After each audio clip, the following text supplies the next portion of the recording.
조갑제TV 시청자 여러분 안녕하십니까. 2021년 12월 28일 오전 11시 30분입니다. 대한민국은 국민이 대통령을 결정하고 국민의 힘은 당원들이 당대표를 걱정하는 희한한 조직이 되었습니다. 어제 김종인 총괄선대위원장은 기자들과 만나가지고 당대표는 선거를 승리로 이끌어 나갈 막중한 책임을 갖고 있다. 대선에 실패하면은 지자체 선거도 제대로 될 수가 없고 지자체 선거에 실패하면은 그 다음 총선도 성공하지 못한다. 정권 교체를 수행하지 못하면 당의 존립이 위태롭다. 이준석이란 이름은 꺼내지 않았지만 누가 봐도 김종인 위원장이 이준석을 비판한 것입니다. 이준석의 대부 비슷한 역할을 해왔던 김종인 위원장까지 이렇게 나올 정도니까 이 이준석이란 사람은 아래 위를 모르는 사람이라는 것을 증명하고 있습니다. 윤석열 후보도 어제 선대위 회의에서 선거가 얼마 남지 않아서 비상상황이다. 누구도 제3자적 논평가나 평론가가 되어서는 곤란하다 라고 했습니다. 이용호 공동선대위원장은 대선이 비상상황인데 자리에 있어야 할 대표가 보이지 않는다고 했어요. 김태흠 의원은 3선인데 성명서를 냈습니다. 이 대표의 철딱선이 없고 오만하고 무책임한 행동을 언제까지 지켜봐야 하나 자중해달라고 했습니다. 이 대표는 계속 지금 실질적으로 윤석열 낙선운동을 벌이고 있습니다. 윤석열에게 알랑거리는 정치 안 한다. 누가 윤석열에게, 윤석열 후보가 알랑거리라고 주문을 했습니까? 알랑거린다는 말은 왜 꺼냅니까 도대체? 이 대표는 페이스북에서 당대표가 당을 위해 하는 제언이 평론 취급받을 정도면 언론은 막혔다는 인상을 줄 수 있다. 누구나 본인이 속한 조직에서 더 나은 결과를 위한 제언을 하는 것이 민주주의라고 생각한다. 말이야 좋죠. 그러나 당대표란 사람이 후보에게 대한 불만을 직접 만나서 이야기하지 않고 기자들 만나서 동네방네 떠들고 다니는 게 그게 제언입니까?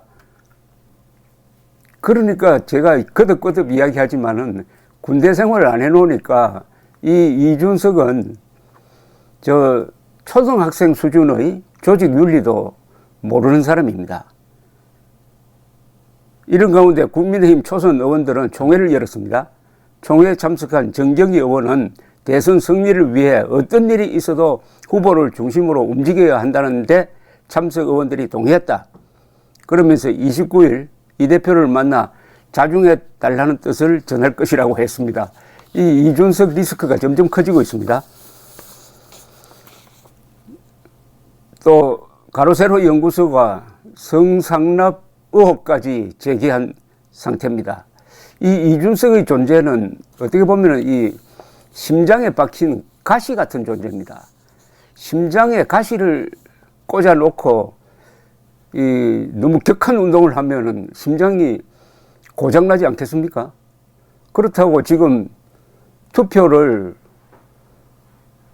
한 70일 앞둔 상황에서 수술을 할 수도 없잖아요. 수술을 해가지고 그 가시를 빼내려고 하다가는 그 후유증이 너무나 클 테고 윤석열 후보의 고민, 국민의 힘의 고민이 이만저만이 아닐 것으로 보입니다. 김종인 위원장이 이야기했던 대로 이준석이 무슨 야망을 가지고 있어가지고 이번 대통령 선거에서 윤석열이 낙선하면은 자신이 당권을 잡고 지방자치선거에서 공천권을 막 휘두르고 싶어 하는 모양인 것 같은데 김종인 위원장은 그렇게 생각하는 것 같은데 그게 되겠습니까?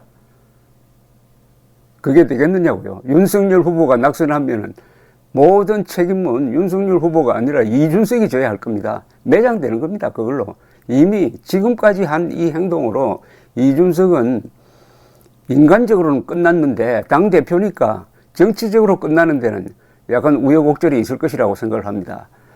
어쨌든 지금 상황에서 이준석의 리스크를 어떻게 줄일 거냐 하는 고민을 해야 되는데 당원들이 나서고 국회의원들이 나서가지고 이준석을 압박해가지고 이준석이 겁을 먹도록 하는 수밖에 없습니다. 아래 위를 모른다는 말은 보통 나이를 따진다는 이야기인데, 나이 따지는 이야기는 고리타분하게 들릴지 모르지만은 이 보수라는 이 진영의 윤리는 나이도 중요합니다. 나이라는 것이 경험을 말하는 거거든요. 그러니까 효도를 소중하게 여기고 효도하는 사람만이 국가에 충성할 수 있다 하는 게 보수적 윤리의식이고 도덕관인 것입니다. 아래 위를 모르는 사람은 저 좌파 동네로 가야 됩니다.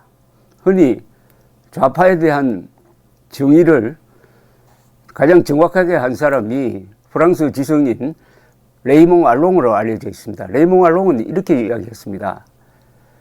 머리가 좋고 정직한 좌파는 없다. 머리 좋은 좌파는 거짓말쟁이고 정직한 좌파는 바보다 라고 했습니다. 쉽게 말하면은 저 동네는, 좌파 동네에는 바보와 악당만 있다는 겁니다. 바보와 악당.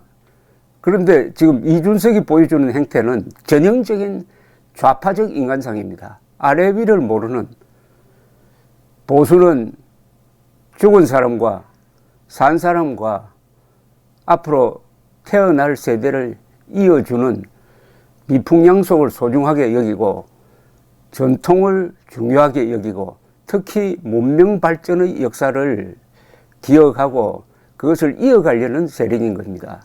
이준석은 이 철학에 맞지 않는 이물질입니다. 감사합니다.